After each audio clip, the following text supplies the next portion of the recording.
Welcome friends. आज के session में हम न्यू इकोनॉमिक पॉलिसी और न्यू इंडस्ट्रियल पॉलिसी 1991 के बारे में डिस्कशन करेंगे। The new economic policy was announced by the government of India in 1991 to deal with the financial crisis.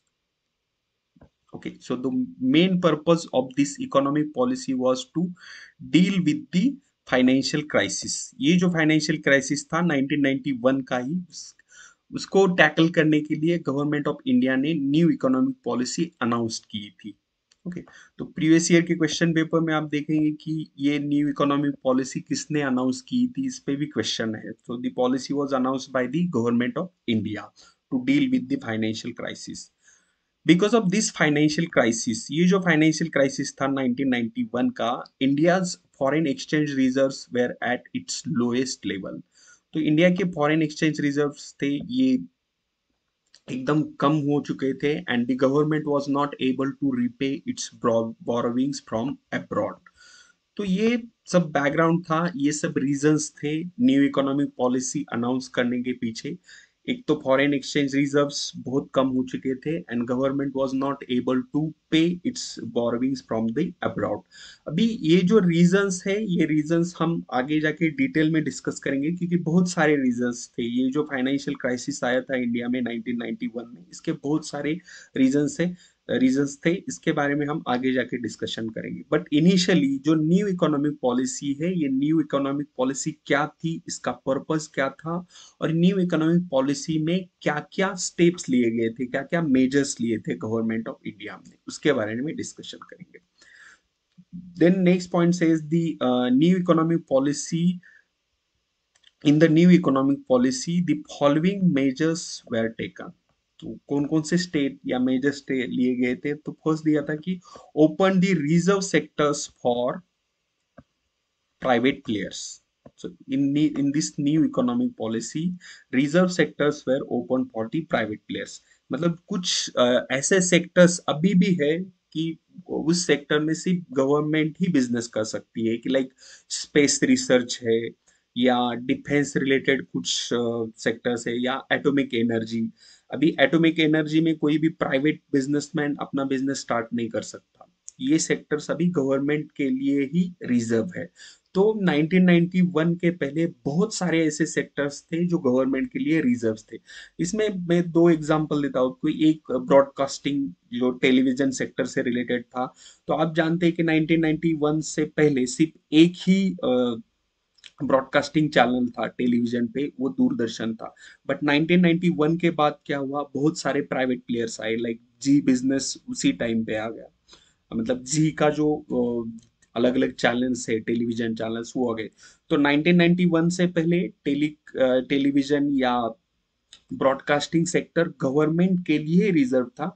But 1991 के बाद इसे प्राइवेट सेक्टर के लिए ओपन कर दिया। सिमिलरली टेलीकम्युनिकेशन सेक्टर्स, तो पहले सिर्फ बीएसएनएल और एमटीएनएल यही कंपनीज थी। बट 1991 के बाद बहुत सारी प्राइवेट कंपनीज अलाउड कर दी इस टेलीकम्युनिकेशन सेक्टर में। एक मल्टीनेशनल कंपनी भी आई थी, एटीएनटी, ये अमेरिकन कंपनी थी। तो इस तरह से बहुत सारे सेक्टर्स जो गवर्नमेंट के लिए रिजर्व थे, वो सेक्टर अभी प्राइवेट बिजनेसमैन के लिए या प्राइवेट प्लेयर्स के लिए भी ओपन कर दिए गए। ये फर्स्ट मेजर था। उसके बाद secondly, privatisation of public sector undertakings. मतलब जो गवर्नमेंट कंपनीज थी, उन गवर्नमेंट कंपनीज को गवर्नमेंट ने क्या कर दिया, प्राइवेटाइज कर दिया। अभी ये प्राइवेटाइजेशन दो तीन फॉर्म में होता है, कि लाइक गवर्नमेंट अपने शेयर्स बेचती है, अपने कंपनी के शेयर्स। अभी जैसे आप जानते हैं कि LIC, life insurance corporation of India का आईपीओ आया था। उसमें क्या हुआ, गवर्नमेंट ने अपने कुछ शेयर्स पब्लिक को बेच दिए। तो इसे हम प्राइवेटाइजेशन कहते हैं। इसी तरह से अगर एक पूरी की पूरी कंपनी ही गवर्नमेंट ने किसी को बेच दी, कि लाइक अभी एयर इंडिया के केस में हुआ। एयर इंडिया के केस में क्या हुआ, air India totally Tata group ने एक्वायर कर ली। तो इस तरह से प्राइवेटाइजेशन प्रोसेस भी स्टार्ट हो गई 1991 में।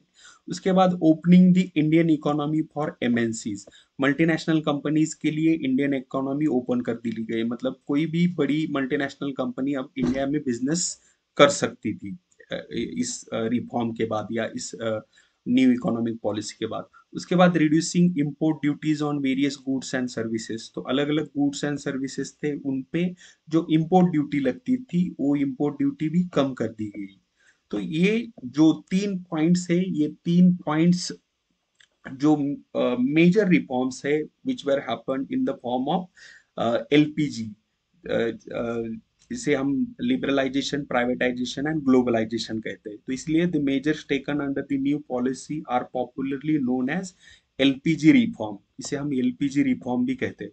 तो फर्स्ट पॉइंट यहाँ पे है जो open the reserve sectors for private sectors, इसे हम कहते हैं लिबरलाइजेशन। देन प्राइवेटाइजेशन मतलब गवर्नमेंट कंपनीज के शेयर्स या गवर्नमेंट कंपनी को ही बेच देना।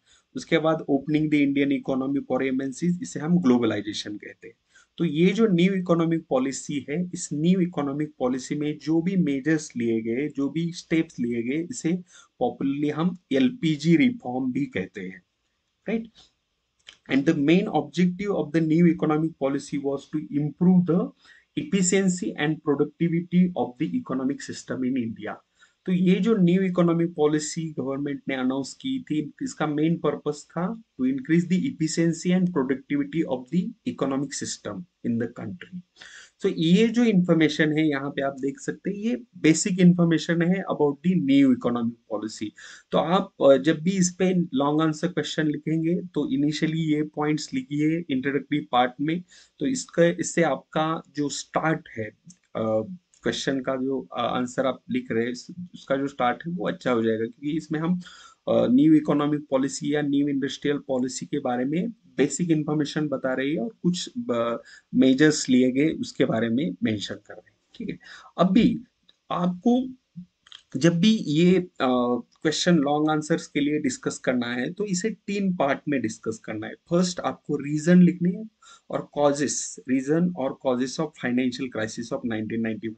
यहाँ पे हमने देखा कि द मेन रीजन क्या था इस न्यू इकोनॉमिक पॉलिसी के पीछे, क्योंकि इंडिया में एक तरह से फाइनेंशियल क्राइसिस आया था। तो to deal with this financial crisis, government announce the new economic policy. अभी इस फाइनेंशियल क्राइसिस के रीजंस क्या थे, ये रीजंस आपको लिखने हैं एक इनिशियल पार्ट में, मतलब फर्स्टली। उसके बाद आप लिखेंगे कि जो पॉलिसी है न्यू इकोनॉमिक पॉलिसी, उसके ऑब्जेक्टिव्स क्या थे, एंड देन लास्टली मेजर्स लिखने हैं डिटेल में। तो अभी वही हम पॉइंट्स डिस्कस करने जा रहे हैं, पॉइंट टू पॉइंट आपको कैसे एक्सप्लेन करना है ये यहाँ पे डिस्कस करेंगे। देखिए, रीजंस में लिखना है, रीजंस या causes of financial crisis of 1991। इसमें रीजंस में फर्स्ट देख सकते हैं कि ट्रेड डिफिसिट, इंडिया का जो ट्रेड डिफिसिट था ये बहुत बढ़ चुका था। मतलब ट्रेड डिफिसिट कब होता है, देखिए जब imports are more than exports, country बहुत ज्यादा गुड्स इंपोर्ट करती है, उसके कंपैरिजन में एक्सपोर्ट्स कम होता है, तो ट्रेड डिफिसिट बढ़ता है। ओके, तो ये ट्रेड डिफिसिट बहुत ज्यादा बढ़ गया था। Then second reason was the Gulf War, Gulf countries में गल्फ वॉर हुआ था 1990s में। इसका इम्पैक्ट क्या हो गया कि जो गल्फ कंट्रीज में हमारे लेबर्स, इंडियन लेबर काम करते थे, वो जो रिमिटेंसेस भेजते थे इंडिया में, वो रिमिटेंसेस कम हो गए, क्योंकि गल्फ वॉर की वजह से वहां पे सारी इंडस्ट्रियल एक्टिविटीज बंद हो गई गल्फ कंट्रीज में। गल्फ कंट्रीज में क्या आता है, मेनली जो ऑयल प्रोड्यूसिंग कंट्रीज है, सऊदी अरेबिया हो गया या यूनाइटेड अरब एमिरेतीज की जो 7 एमिरेतीज है, देन इराक, ये सारी कंट्रीज को गल्फ कंट्रीज कहते हैं हम। तो वहां पे जो वॉर छिड़ गई थी या जो युद्ध हुआ था उसकी वजह से रिमिटेंसेस कम हो गए। Then third reason is low foreign exchange reserves, India के फॉरेन एक्सचेंज रिजर्व बहुत कम हो गए थे। इसका रीजन भी इसी से ही देखिए, ट्रेड डिफिसिट, देन रेमिटेंसेस कम हो गए, इसका इम्पैक्ट क्या हो गया, फॉरेन एक्सचेंज रिजर्व्स कम हो गए। और ये फॉरेन एक्सचेंज रिजर्व इतने कम हुए थे कि हम बहुत मतलब 14 डेज का ही ऑयल इंपोर्ट कर सकते थे। और जैसे कि आप जानते हैं, अगर ऑयल इंपोर्ट बंद हो गया क्रूड ऑयल का, तो पूरी इकोनॉमी कोलैप्स हो सकती है। तो ये फॉरेन एक्सचेंज रिजर्व हो गए थे। और उसी टाइम पे इन्फ्लेशन भी बहुत ज्यादा बढ़ गया था, मतलब हाइपर इन्फ्लेशन था कंट्री में। जब भी इन्फ्लेशन 6%, 7%, 8% ऐसे बढ़ के 10% के ऊपर, उसे हम हाइपर इन्फ्लेशन कहते हैं। तो इन्फ्लेशन भी बहुत ज्यादा बढ़ा था, जिसे हम कॉमन मैन्स लैंग्वेज में महंगाई कहते हैं। कि महंगाई बहुत बड़ी थी। And a fifth reason was कि मिसमैनेजमेंट ऑफ द इकोनॉमी। उस टाइम पे या पिछले 10 सालों में इंडियन इकोनॉमी मतलब अच्छी तरह से मैनेजमेंट नहीं हुई थी। इसमें क्या था, रेट टेपिज्म था, गवर्नमेंट ऑफिशियल्स अच्छी तरह से काम नहीं कर रहे थे, फाइल वो पास ही नहीं कर रहे थे। देन लाइसेंसिंग सिस्टम था। अगर कोई भी बिजनेस या इंडस्ट्री स्टार्ट करनी है तो उसके लिए गवर्नमेंट से लाइसेंस लेना पड़ता था, और इस लाइसेंसिंग प्रोसेस में बहुत करप्शन होता था। गवर्नमेंट ऑफिशियल वो लाइसेंस जल्दी देते नहीं थे, और ओवरऑल करप्शन भी था। इस सब का इम्पैक्ट ये आ गया कि एकदम इकोनॉमी मिसमैनेज हो गई। और ये जो मेन 5 रीजंस है, इसकी वजह से ओवरऑल एक तरह से फाइनेंशियल क्राइसिस क्रिएट हो गया था 1991 का। अभी इस फाइनेंशियल क्राइसिस को डील करने के लिए तो कुछ फाइनेंशियल असिस्टेंस चाहिए। इसलिए गवर्नमेंट ऑफ इंडिया ने क्या किया, आईएमएफ एंड आईबीआरडी, जिसे हम पॉपुलरली वर्ल्ड बैंक कहते हैं। तो फाइनेंशियल असिस्टेंट के लिए गवर्नमेंट ऑफ इंडिया ने आईएमएफ और आईबीआरडी वर्ल्ड बैंक को अप्रोच किया। उन्होंने एग्री किया असिस्टेंट के लिए, बट उन्होंने कुछ कंडीशंस रखे। एंड उन्होंने कंडीशन रखी कि that India would open it's economy. IMF और वर्ल्ड बैंक ने क्या बोला कि हम आपको फाइनेंशियल असिस्टेंट करेंगे, हम आपको फाइनेंशियल हेल्प करेंगे, बट आपको आपकी इकोनॉमी ओपन करनी होगी। मतलब आपको मल्टीनेशनल कंपनीज या जो भी इंटरनेशनल ट्रेड है उस पे जो रिस्ट्रिक्शंस है वो सारे रिस्ट्रिक्शंस हटाने पड़ेंगे। प्राइवेटाइजेशन प्रोसेस करना पड़ेगा, लिबरलाइजेशन प्रोसेस करना पड़ेगा। ठीक है। तो यहाँ पे मेन रीजन है फाइनेंशियल क्राइसिस के भी, और ये जो न्यू इकोनॉमिक पॉलिसी लॉन्च की या गवर्नमेंट ने न्यू इकोनॉमिक पॉलिसी अनाउंस की, उसके रीजंस यहाँ पे, राइट। तो यहाँ पे रीजंस और causes of financial crisis 5 reasons लिखने हैं। और गवर्नमेंट ने जब आईएमएफ और वर्ल्ड बैंक को अप्रोच किया तो उन्होंने क्या कंडीशन रखा, उसके बारे में यहाँ पे मेंशन करना है। तो उनका कंडीशन था कि India would open it's economy for global companies. ये थे, ठीक है, ये रीजंस। उसके बाद जैसे कि हमने डिस्कस किया, उसके बाद हमें देखना है objective of the new economic policy. ये जो न्यू इकोनॉमिक पॉलिसी थी, इसके ऑब्जेक्टिव्स क्या थे। तो फर्स्ट ऑब्जेक्टिव इसका ऑब्वियसली था कि ग्लोबलाइजेशन, इंडिया में ग्लोबलाइजेशन की प्रोसेस स्टार्ट करना। मतलब जो क्लोज्ड इकोनॉमी थी इंडिया में, पहले इंपोर्ट एक्सपोर्ट पे, इवन फॉरेन इन्वेस्टमेंट पे भी बहुत सारे रिस्ट्रिक्शंस थे। तो रिस्ट्रिक्शन हटा दिए गए, इंपोर्ट एक्सपोर्ट्स इजी हो गया, तो इसे हम ग्लोबलाइजेशन प्रोसेस कहते हैं। देन कंट्रोल द इन्फ्लेशन, जो इन्फ्लेशन बढ़ा था, हाइपर इन्फ्लेशन हुआ था, उसे कंट्रोल करना था। ये भी एक मेन ऑब्जेक्टिव था न्यू इकोनॉमिक पॉलिसी का। देन इकोनॉमिक ग्रोथ, कंट्री में इकोनॉमिक ग्रोथ लानी थी। Then economic stability, because of this crisis economic stability नहीं थी कंट्री में, तो इकोनॉमिक स्टेबिलिटी इस्टेब्लिश करनी थी। देन इंटरनेशनल ट्रेड को इम्प्रूव करना था।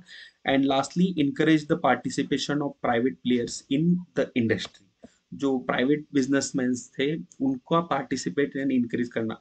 देखिए, because of the licensing system क्या हुआ था, प्राइवेट बिजनेसमैन को बिजनेस करने पे बहुत सारे रिस्ट्रिक्शंस थे। अगर किसी प्राइवेट बिजनेसमैन को या प्राइवेट प्लेयर को कंपनी इस्टेब्लिश करनी है तो उसे बहुत सारे लाइसेंस लेने पड़ते थे, और गवर्नमेंट ऑफिसेस से बहुत सारी परमिशंस लेनी पड़ती थी।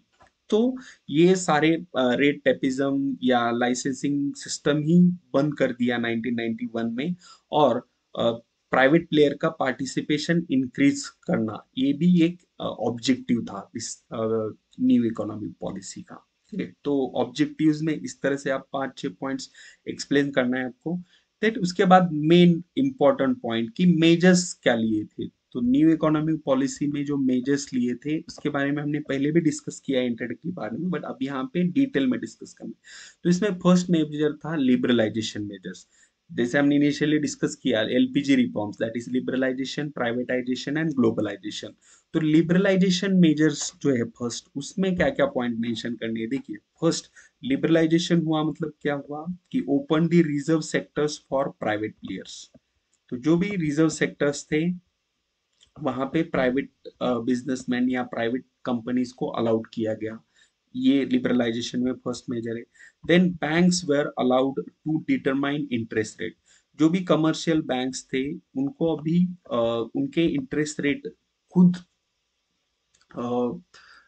फिक्स करना अलाउड कर दिया। मतलब पहले क्या था, आरबीआई डिसाइड करती थी, कमर्शियल बैंक के इंटरेस्ट रेट थे कि इस रेट पे आपको इंटरेस्ट देना है, इस रेट पे आपको डिपॉजिट एक्सेप्ट करना है, ये सब आरबीआई ही डिसाइड करती थी। बट 1991 के पॉलिसी में क्या हुआ, कमर्शियल बैंक को फ्रीडम दे दिया गया टू डिसाइड और to determine their interest rate. Then उसके बाद foreign investment was allowed in many sectors. So बहुत सारे सेक्टर में फॉरेन इन्वेस्टमेंट अलाउड की गई। तो अभी भी देखिए कुछ सेक्टर्स ऐसे हैं जहां पे फॉरेन इन्वेस्टमेंट अलाउड नहीं है। इसमें एक मेन सेक्टर आप देख सकते हैं कि रिटेल बिजनेस। रिटेल बिजनेस है लाइक डी मार्ट या बिग बाजार, इनका जो बिजनेस है इसे हम रिटेल बिजनेस कहते हैं ना। तो इस रिटेल बिजनेस में सिर्फ इंडियन बिजनेसमैन ही बिजनेस स्टार्ट कर सकते हैं। अभी फॉरेन इन्वेस्टमेंट अलाउड नहीं है रिटेल बिजनेस में, ओके, फॉरेन डायरेक्ट इन्वेस्टमेंट। तो ऐसे बहुत सारे सेक्टर्स थे पहले 1991 में जहाँ पे फॉरेन इन्वेस्टमेंट अलाउड नहीं की थी, बट 1991 के बाद लिबरलाइजेशन मेजर में फॉरेन इन्वेस्टमेंट अलाउड की गई बहुत सारे सेक्टर्स में। Then next, freedom to import capital goods. तो कैपिटल गुड्स क्या होते हैं, बेसिकली जो मशीनरीज होते हैं जिसे हम प्रोडक्शन प्रोसेस में यूज करते हैं, तो इनका इंपोर्ट भी पहले अलाउड नहीं था। जैसे इमेजिन कर दीजिए कि किसी बिजनेसमैन को एक अच्छी मशीन चाहिए, बट ये मिशन वो मशीन इंडिया में नहीं मिलती, उसे इंपोर्ट करना है, तो ये अलाउड नहीं था 1991 के पहले। अभी इसमें भी गवर्नमेंट ने फ्रीडम दे दिया है कि बिजनेसमैन और companies can import any capital goods. Then उसके बाद टैक्स रिफॉर्म्स किए गए, टैक्स में रिडक्शन किया गया, जो भी बिजनेस टैक्स या कॉर्पोरेट टैक्स थे वो कॉर्पोरेट टैक्स कम कर दिए गए। Then freedom for expansion, companies को उनका बिजनेस एक्सपांड करने के लिए फ्रीडम दे दिया गया। पहले क्या था, कंपनी को बिजनेस एक्सपांड करने पे भी रिस्ट्रिक्शंस थे। 1991 के पहले बहुत सारे रिस्ट्रिक्शंस थे बिजनेस पे, ये बिजनेस हटा दी गई, जिसमें expansion of the business allowed किया गया। And then increase in the investment limit for SMEs, जो स्मॉल एंड मीडियम कंपनीज थी उनका भी जो इन्वेस्टमेंट लिमिट था वो भी इंक्रीज कर दिया गया। यहाँ पे देखिए हमें इतना डीप में नहीं लिखना है कि कितना अमाउंट से इंक्रीज किया ये वे। यहाँ पे जस्ट आपको लॉन्ग आंसर लिखना है न्यू इकोनॉमिक पॉलिसी या न्यू इंडस्ट्रियल पॉलिसी पे, तो इस तरह से आप पॉइंट मेंशन कर सकते हैं। और इवन आपको लिबरलाइजेशन पे शॉर्ट नोट भी लिखना है, क्योंकि देखिए कुछ क्वेश्चन पेपर अगर आप देखेंगे प्रीवियस क्वेश्चन पेपर यूनिवर्सिटी के तो उसमें कुछ टर्म्स, ये जो न्यू इकोनॉमिक पॉलिसी में जो टर्म्स आए हैं ना कि लिबरलाइजेशन, प्राइवेटाइजेशन एंड ग्लोबलाइजेशन, इस पे शॉर्ट नोट भी पूछे हैं। अगर आपको क्वेश्चन पेपर में आता है कि write a short note on liberalisation process, तो आप लिबरलाइजेशन का मीनिंग लिख दीजिए। तो यहाँ पे फर्स्ट जो पॉइंट है इसी में मीनिंग है, उसके बाद नेक्स्ट जो पॉइंट्स है उसे थोड़ा डिटेल में एक्सप्लेन करना है आपको, तो आपका शॉर्ट नोट बन जाएगा। ठीक है। लिबरलाइजेशन प्रोसेस के बाद नेक्स्ट मेजर था प्राइवेटाइजेशन। सो प्राइवेटाइजेशन में दो तीन मेजर्स है, इसके बारे में भी हमने डिस्कस किया। तो इसमें फर्स्ट है सेल ऑफ शेयर्स। इसमें क्या होता है, गवर्नमेंट कंपनी अपने शेयर्स प्राइवेट बिजनेसमैन या प्राइवेट प्लेयर्स को बेचती है, जनरल पब्लिक को बेचती है। जैसे अभी recently life insurance corporation of India, that is LIC, LIC ने अपने शेयर्स प्राइवेट बिजनेसमैन को बेचे, तो यहाँ पे सेल ऑफ द शेयर्स हो गया। तो इस तरह से प्राइवेटाइजेशन मेजर स्टार्ट किए गए। अभी ये सेल ऑफ द शेयर्स या पूरा का पूरा बिजनेस भी गवर्नमेंट अपना पूरा बिजनेस भी सेल करती है, उसे हम डिसइन्वेस्टमेंट कहते हैं। तो in case of air India, air India का एग्जांपल हमने अभी देखा ना, एयर इंडिया पूरी की पूरी गवर्नमेंट ने टाटा ग्रुप को बेच दी, इसे हम डिसइन्वेस्टमेंट कहते हैं। उसके बाद रिडक्शन ऑफ गवर्नमेंट अंडरटेकिंग। तो इसके बाद गवर्नमेंट ने पर्पसफुली गवर्नमेंट कंपनीज का फॉर्मेशन ही कम कर दिया। क्योंकि देखिए बिजनेस करना गवर्नमेंट का काम नहीं है। एक व्यू सामने आया इस प्रोसेस में, एलपीजी रिफॉर्म में, कि बिजनेस जो करना है ये आप बिजनेसमैन पे छोड़ दीजिए। बिजनेस करना गवर्नमेंट का काम नहीं है। गवर्नमेंट का काम मतलब जो policy formation, law and order, defence वगैरह, ये एक्टिविटी इस पे फोकस करना चाहिए। ठीक है। तो प्राइवेटाइजेशन मेजर में आपको ये तीन मेजर्स लिखने हैं। अगर इस पे भी शॉर्ट नोट आता है तो आप इसमें डिटेल में एक्सप्लेन कर दिए, sale of the shares, disinvestment, reduction, इसमें विथ एग्जांपल एक्सप्लेन करना है। तो यहाँ पे भी आप प्राइवेटाइजेशन पे शॉर्ट नोट लिख सकते हैं। Then next point, third point है ग्लोबलाइजेशन मेजर्स। तो ग्लोबलाइजेशन में मेनली यह यही हुआ है कि opening the Indian economy for multinational companies. तो इंडियन इकोनॉमी ओपन कर दी गई, मतलब कोई भी बाहर की कंपनी इंडिया में आके बिजनेस एस्टेब्लिश कर सकती है, ऐसा गवर्नमेंट ने कहा। And second major in the globalisation in reducing import duties on various goods and services. तो बहुत सारे गुड्स एंड सर्विसेज थे, उस पे जो इंपोर्ट ड्यूटी लगती थी पहले बहुत ज्यादा थी, वो इंपोर्ट ड्यूटी कम कर दी गई। ठीक है। तो इस तरह से अगर आपको न्यू इंडस्ट्रियल पॉलिसी या न्यू इकोनॉमिक पॉलिसी पे क्वेश्चन आता है तो आप ये पॉइंट मेंशन कर सकते हैं। इसमें देखिए एक बार सम अप कर लेते हैं। पहले हमने क्या देखा इनिशियली कि पहले द न्यू इकोनॉमिक पॉलिसी, उसका इंट्रोडक्टरी पार्ट लिखना है, देन उसके मेजर्स शॉर्ट में लिखने हैं, और कुछ दो तीन sentence like this new economic policy is known as LPG reform, और उसका मेन ऑब्जेक्टिव क्या था ये लिखना है। उसके बाद नेक्स्ट रीजंस जो भी थे, फाइनेंशियल क्राइसिस था उसके रीजंस, और गवर्नमेंट ने कैसे आईएमएफ को अप्रोच किया और वर्ल्ड बैंक को अप्रोच किया, उन्होंने क्या कंडीशन रखी, इसके बारे में लिखना है। देन objective of the new economic policy, और उसके बाद मेजर्स, मेजर्स में liberalisation, privatisation and globalisation. Okay, इस तरह से लिखना है। और इवन मैंने बोला आपको बताया कि अगर शॉर्ट नोट भी आता है स्पेसिफिक इस टर्म पे, लिबरलाइजेशन, ग्लोबलाइजेशन, प्राइवेटाइजेशन पे, तो आप शॉर्ट नोट भी लिख सकते हैं इस पे। Okay, thank you friends, thanks for watching. Video अगर अच्छी लगी हो तो लाइक जरूर कर दीजिए और चैनल को सब्सक्राइब करना मत